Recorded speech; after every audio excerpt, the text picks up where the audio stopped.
Doctor ने कुछ नहीं कहा और कुछ लोगों का बच्चों का पता ही नहीं है, हमारे का भी नहीं है पता। डॉक्टर से पूछा मेरे बच्चे कहाँ हैं, मेरे बच्चे इधर उधर कर दिए मिल जाएंगे। अब तो मैं सबके मिल गए, हमारा नहीं मिला। बच्चे क्यों नहीं मिल रहे हैं कि कैसे अच्छे हैं कि बुरे हैं, बच्चा तो दिखाओ। दिखाने लग जे लोग से इतना हंगामा हुआ। उन्होंने उठा लिया, फिर देखा कि ये तो मेरा बच्चा नहीं है। उन्होंने आप मीडिया वालों के सामने ऐलान कर दिया कि ये मेरा बच्चा नहीं है।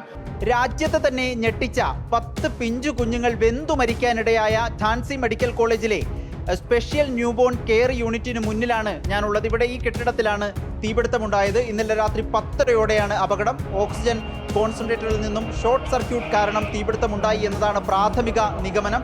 ഇവിടെ താൽക്കാലികമായി ഇത് പൂട്ടിയിട്ടിരിക്കുന്നത് കാണാം. ഇന്നലെ തീപിടുത്തമുണ്ടായി, വലിയ തോതിൽ, അത് പ്രതീക്ഷിക്കുന്നതിലപ്പുറമുള്ള തീ ആളിപ്പടർന്നു എന്നുള്ളതാണ് ഈ പ്രാഥമികമായുള്ള മനസ്സിലാകുന്നത്. ഈ 10 കുഞ്ഞുങ്ങൾ വെന്തു മരിച്ചു എന്ന് പറയുമ്പോൾ 7 കുഞ്ഞുങ്ങളെ മാത്രമേ തിരിച്ചറിയാൻ കഴിഞ്ഞിട്ടുള്ളൂ എന്നതാണ് ആരോഗ്യവകുപ്പ് അറിയിക്കുന്നത്. 3 കുഞ്ഞുങ്ങൾ ഇപ്പോഴും മോർച്ചറിയിൽ തുടരുകയാണ്. ഇനി അവരുടെ DNA ടെസ്റ്റ് പരിശോധിച്ച ശേഷം മാത്രമേ ആരുടേതാണ് കുഞ്ഞ് എന്നത് സംബന്ധിച്ചൊരു വ്യക്തത വരികയുള്ളൂ എന്നതാണ് ആരോഗ്യവകുപ്പ് അറിയിക്കുന്നത്. 49 കുഞ്ഞുങ്ങൾ ഇതിനുള്ളിൽ ഉണ്ടായിരുന്നു എന്നതാണ് സർക്കാരിൻ്റെ കണക്ക്. പക്ഷേ അങ്ങനെയല്ല, കൂടുതൽ കുട്ടികൾ ഉണ്ടായിരുന്നു എന്നതടക്കമുള്ള ആരോപണങ്ങളുമായി മാതാപിതാക്കളും ബന്ധുക്കളും ഒക്കെ എത്തുന്ന സാഹചര്യമുണ്ട്. ചിലരുടെ കുഞ്ഞുങ്ങളെ കാണാനില്ല എന്നടക്കം ആരോപണം ഉയർന്നിട്ടുണ്ട്. നമ്മൾ ഈ കാണുന്ന ഈ ഭാഗത്തു കൂടിയാണ് രക്ഷാപ്രവർത്തനങ്ങൾ നടന്നത്. അകത്ത് തീപിടിക്കുന്നു. പെട്ടെന്ന് തന്നെ രക്ഷാപ്രവർത്തനം നടത്താനായി എന്നതുകൊണ്ടാണ് 10 കുഞ്ഞുങ്ങളുടെ ജീവൻ മാത്രം നഷ്ടപ്പെട്ടത് എന്നതാണ് ദൃക്സാക്ഷികൾ പറയുന്നത്. 46 പേരിൽ 16 പേർ അതിതീവ്ര പരിചരണ വിഭാഗത്തിലേക്ക് ഈ ആശുപത്രിയിൽ തന്നെ, ഝാൻസി മെഡിക്കൽ കോളേജിലെ തന്നെ എമർജൻസി ഭാഗത്തേക്ക് മാറ്റിയിട്ടുണ്ട്.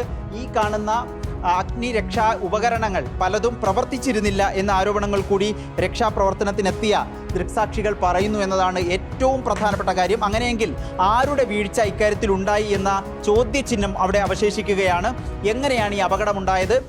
മാത്രമല്ല, കൃത്യമായ ഇടവേളകളിൽ ഫയർ സേഫ്റ്റി ഓഡിറ്റുകൾ നടത്തേണ്ട ഒരു സ്ഥാപനമാണ് മെഡിക്കൽ കോളേജ് എന്ന കാര്യത്തിൽ ആർക്കും സംശയമുണ്ടാകില്ല. അങ്ങനെ ഒരു സ്ഥാപനത്തിൽ എന്തുകൊണ്ട് ഇത്തരത്തിലൊരു അപകടമുണ്ടായെങ്കിൽ എത്രയും വേഗം അണയ്ക്കാനുള്ള സംവിധാനങ്ങൾ, തീയണയ്ക്കാനുള്ള സംവിധാനങ്ങൾ എന്തുകൊണ്ടുണ്ടായില്ല? മാതാപിതാക്കൾ ആരോപിക്കുന്ന അനുസരിച്ചാണെങ്കിൽ ഡോക്ടർമാരോ കൂടുതൽ നഴ്സുമാരോ ആ സമയം ഇതിനുള്ളിൽ ഉണ്ടായിരുന്നില്ല എന്നുള്ളതാണ്. ഒരൊറ്റ നഴ്സ് മാത്രമാണ് ഉണ്ടായിരുന്നത്. ഇങ്ങനെയുള്ള ഒരു സ്പെഷ്യൽ കെയർ യൂണിറ്റിൽ 49 കുട്ടികളുള്ളിടത്ത് ഒരു നഴ്സ് മതിയോ എന്ന ചോദ്യവും അവശേഷിക്കുന്നുണ്ട്. ഗുരുതരമായ വീഴ്ച.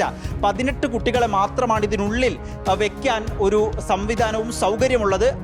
ആ സ്ഥലത്താണ് 49 കുട്ടികളെ ഇതിനുള്ളിൽ പ്രവേശിപ്പിച്ചിരുന്നത് എന്ന ഗുരുതരമായ ഒരു വീഴ്ച കൂടി ഝാൻസി മെഡിക്കൽ കോളേജിൻ്റെ ഭാഗത്തു നിന്നുണ്ടായിട്ടുണ്ട്. പലതരത്തിലുള്ള രാഷ്ട്രീയ പ്രത്യാരോപണങ്ങൾ വരുന്നുണ്ട്.